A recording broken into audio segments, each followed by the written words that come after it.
Bonjour à tous, j'espère que vous allez bien. On va revenir avec vous aujourd'hui sur ce Tanzanie-Tunisie, le dernier match de la phase de poule pour les Aigles de Carthage qui se qualifient pour les huitièmes de finale de cette Coupe d'Afrique des Nations 2025 au Maroc.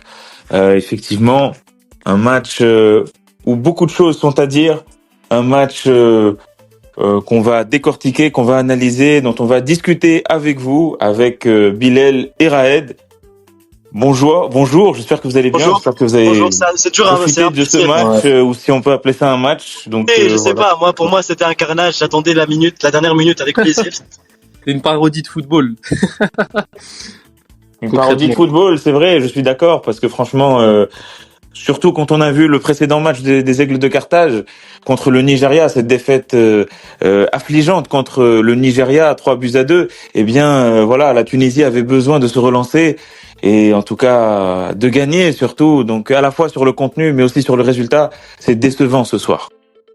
Exactement. Après, qu'est-ce qu'on peut s'attendre d'un sélectionneur comme celui-là qui est peut-être, désolé pour le terme, mais c'est un peu un clown.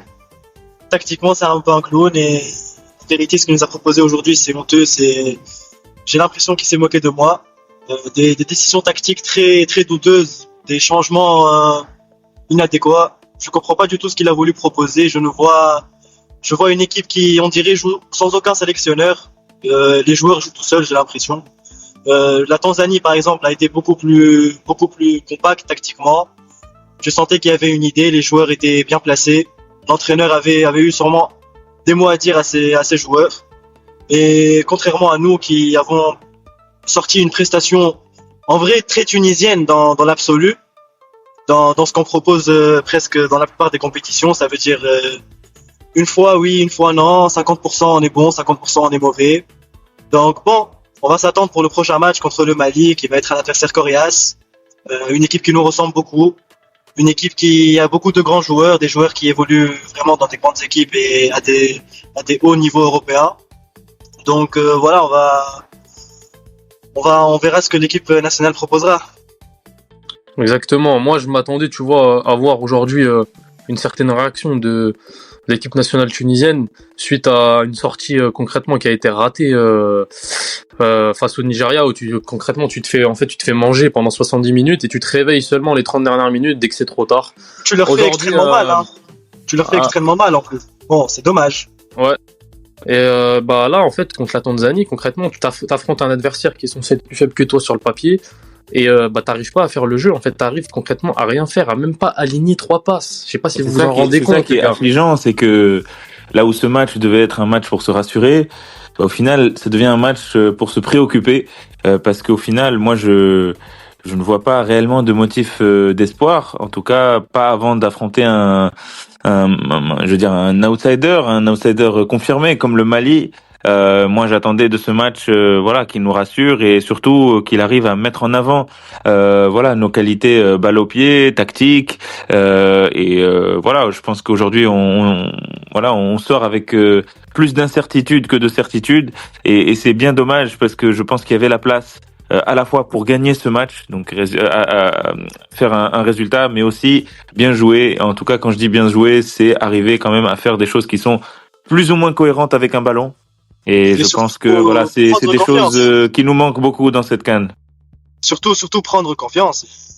Ça fait du bien de gagner un match de CAN, de partir avec 2 victoires, parce que finalement une défaite contre le Nigeria n'est pas aussi surprise que ça. C'était une équipe qui était plus forte que nous.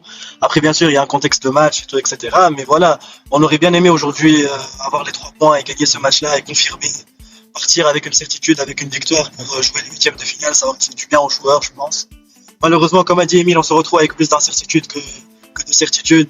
Et c'est bien dommage parce que tactiquement, plus tu regardes les matchs de la Tunisie, plus tu sens que tu te perds, tu sens que tu ne comprends rien. Des joueurs qui jouent à plusieurs postes, des joueurs blessés qui rentrent, des choix vraiment avec des impacts négatifs en fait. Je n'ai vu aucun choix fait par Travelsi qui a été bénéfique pour l'équipe nationale, que ce soit tactique, que ce soit dans les changements. Il est toujours là, il ne fait pas les bons choix. Donc finalement, je comprends pas pourquoi il est en place. Malheureusement, ça c'est peut-être un sujet sur lequel on parlera dans un podcast pour plus en profondeur, qui mérite son podcast d'ailleurs. Mais voilà quoi, l'équipe nationale n'a pas été à la hauteur aujourd'hui. Malgré qu'on fait un nul, finalement on perd pas, mais on connaît nos qualités, on sait de quoi on est capable. Et c'est bien dommage de proposer ça au public, surtout à ceux qui sont partis sur place et qui ont donné de la voix à la dernière minute du match. Et voilà quoi, j'espère qu'on va encore plus parler maintenant des performances des joueurs, je pense. On va peut-être. En parlant des supporters présents sur place, il faut quand même dire que mais c'est honteux. ceux-ci ont copieusement sifflé les joueurs et le sélectionneur à la fin du match. Ah oui, ça c'est tout à fait normal. À juste titre. Mais et ouais, je pense qu'on peut parler des joueurs. Ouais, voilà. Tes cadres aujourd'hui, concrètement, tes cadres, ils ont pas répondu présent aujourd'hui. Hein. C'est vrai que Sami Trabelsi a concrètement, qui sont les cadres pour toi? Qui sont les joueurs que tu considères comme regarde, par exemple, Ali Labdi. Ali Labdi qui joue avec une pubalgie. Qui joue avec une pubalgie 90 minutes tous les matchs. Vouloir. D'ailleurs, juste pour faire un petit truc, mais franchement, le remplaçant n'a pas été sélectionné malheureusement. C'est Cherny qui fait un très bon début de saison en Turquie, qui n'a pas été du tout appelé par l'équipe nationale. On dirait vraiment qu'il ne regarde pas les matchs, je comprends pas. Et il nous aurait fait grave du bien, il aurait pu faire reposer Abdi pour justement qu'il soit un peu plus à 100% avec la pubalgie. C'est difficile pour lui de jouer. Et c'est bien dommage. On peut aussi parler de Tahmin qui nous coûte le match tout simplement avec 2 erreurs à la suite. Il a été mercenaire aujourd'hui. Faut dire ce qui est la relance qui amène le but, et derrière en fait c'est la relance plus derrière concrètement la frappe du Tanzanien. On peut considérer même que c'était, quand je la vois ralenti, on dirait une passe appuyée sa frappe, et derrière il te sort pas la balle. Sa main elle n'est pas ferme du tout.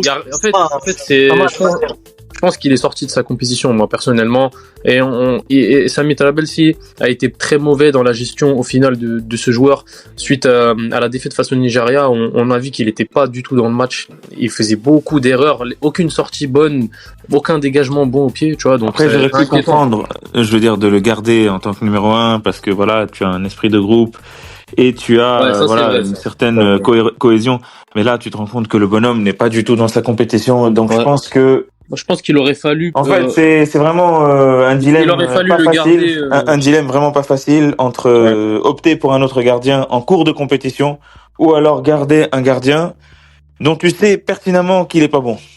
Mais après, je sais pas si vous vous souvenez de la CAN où on fait rentrer 3 gardiens là.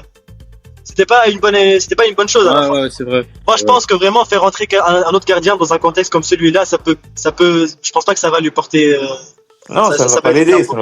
Ça peut vraiment le plomber. En fait. Tu vois, c'est pour ça que je parle de. C'est pour ça que je parle de dilemme difficile, parce qu'en réalité, tu dois choisir entre garder un mauvais gardien. Donc voilà, on en est tous conscients. Dahmen aujourd'hui coûte des points, coûte peut-être des matchs. Donc voilà, ça on en est conscient. Mais en même temps, est-ce que pour autant tu dois changer de gardien dans la compétition? Justement, voilà, on sait que c'est jamais facile, surtout pour le poste de gardien, qui est un poste très atypique en réalité. Voilà, donc c'est complexe. Alors je sais que le match contre l'Ouganda nous a peut-être fait voir plus beau que nous le sommes. Mais la réalité nous a rattrapé bien vite. Donc voilà, contre le Nigeria, et puis ce soir aussi contre la Tanzanie, qui ne nous a pas gagné. Mais même en ne nous gagnant pas, ils nous ont montré qu'en réalité on n'a pas la qualité nécessaire pour les inquiéter. Bien sûr, ils nous ont fait beaucoup de mal. Franchement, les Tanzaniens aujourd'hui, j'ai vu l'équipe qui était déterminée à faire un résultat. Faut pas oublier qu'ils jouaient aussi leur qualification, donc c'est normal. D'ailleurs, la Tanzanie se qualifie ce soir en tant que meilleur troisième. Exactement. Ouais. Donc, et ils vont jouer le Maroc en huitième. Félicitations à eux. Malheureusement, le tirage n'a pas été facile pour eux, mais c'est quand même une bonne chose pour les Tanzaniens qui évoluent, contrairement à nous. Et ça, je pense que c'est vraiment quelque chose qui démontre beaucoup de choses, parce que on n'évolue pas. Notre équipe nationale n'a pas avancé. Je vois beaucoup d'autres nations qui ont beaucoup avancé, qui font des efforts, qui mettent en place des projets, qui prennent des entraîneurs qui laissent bosser pendant 4-5 ans facilement, et qui lui donnent les rênes de l'équipe, et qui aujourd'hui arrivent à faire des résultats, à passer des petits paliers petit à petit. De toute façon, c'est ça le football. On peut pas devenir la France en un an. Mais voilà, et du coup, c'est dommage pour nous, parce qu'on a la qualité, on a les joueurs, mais malheureusement, on n'a pas le bon chef de groupe pour les mener à bien, et pour les mener vers la victoire, pour les mener vers les sommets du football. Il y a quand même des motifs j'ai envie de dire, de satisfaction ce soir, même s'ils ne sont que très timides. Mais voilà, je veux dire, quand tu as un joueur comme Hannibal, je pense que tu dois, pour les années futures, je parle pas forcément pour cette Coupe d'Afrique des Nations là, mais tu dois construire autour de lui, tu dois vraiment le mettre dans les meilleures conditions. Tu vois que il a le leadership, tu vois qu'il a les qualités techniques. Je pense que ça, c'est plus à démontrer. Mais il doit être accompagné. Il doit vraiment avoir autour de lui des guerriers. Il doit avoir des joueurs d'une qualité quand même, quand même minimale pour pouvoir performer. Je pense qu'il faut le mettre dans les meilleures conditions. Et je pense que si on le met dans les meilleures conditions, ça peut quand même donner lieu à quelque chose de très intéressant, de très pertinent pour l'ensemble de l'équipe nationale. Maintenant, c'est vrai que si on fait le bilan des 3 matchs de poule, pour moi, le joueur qui ressort, bah, c'est Hannibal. Bah oui, ça c'est clair et net. C'est clair et net sur le fait que Hannibal, je pense même pour les années à venir, les années futures, le leader technique de la sélection nationale tunisienne.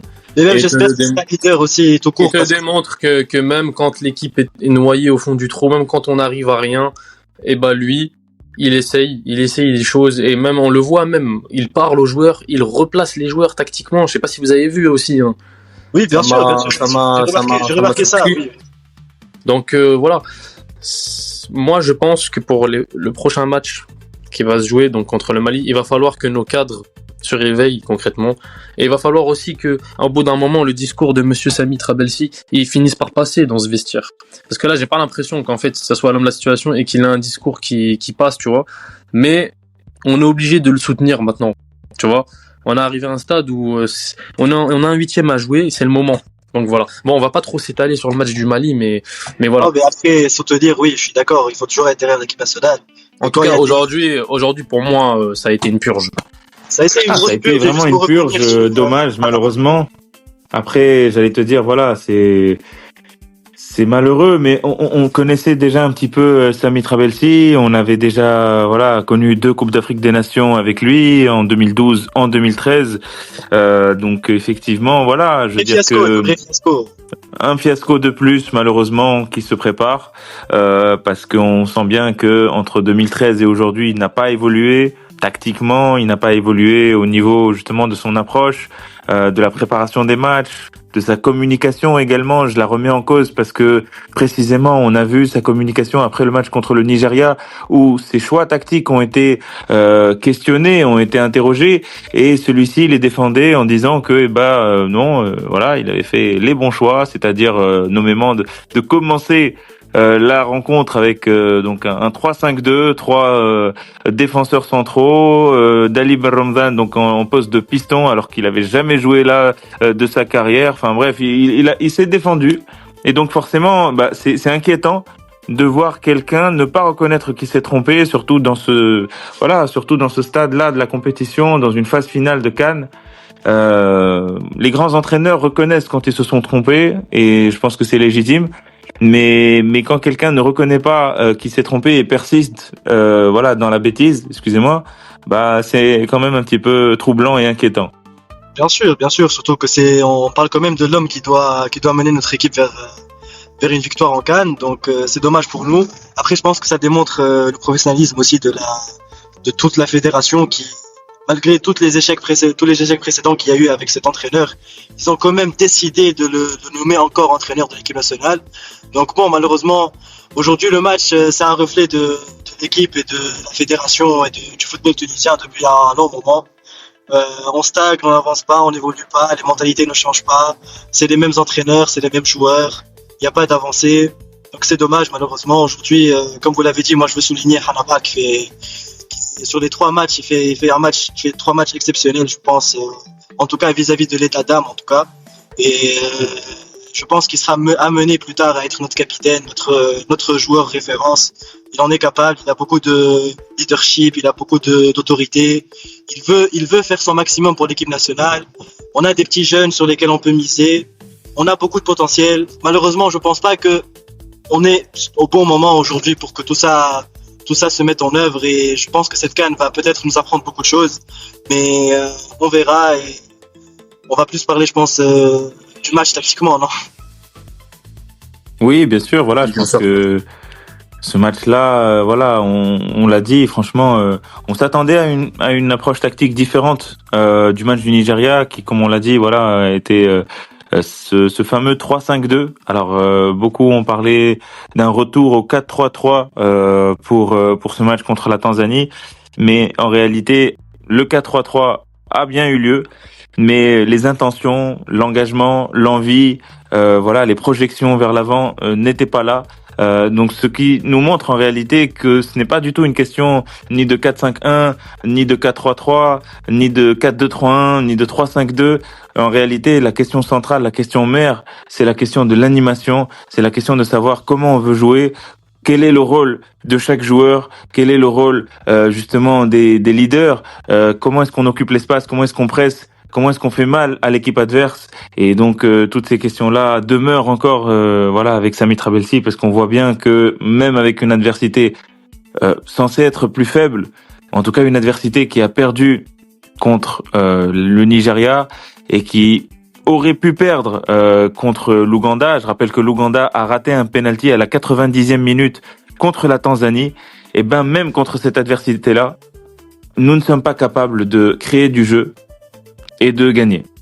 Et de se démontrer tout simplement dangereux, en fait. C'est ça le Voilà. problème aussi. Il se démontre pas du tout dangereux. Je trouve offensivement, on est vraiment, c'est abyssal.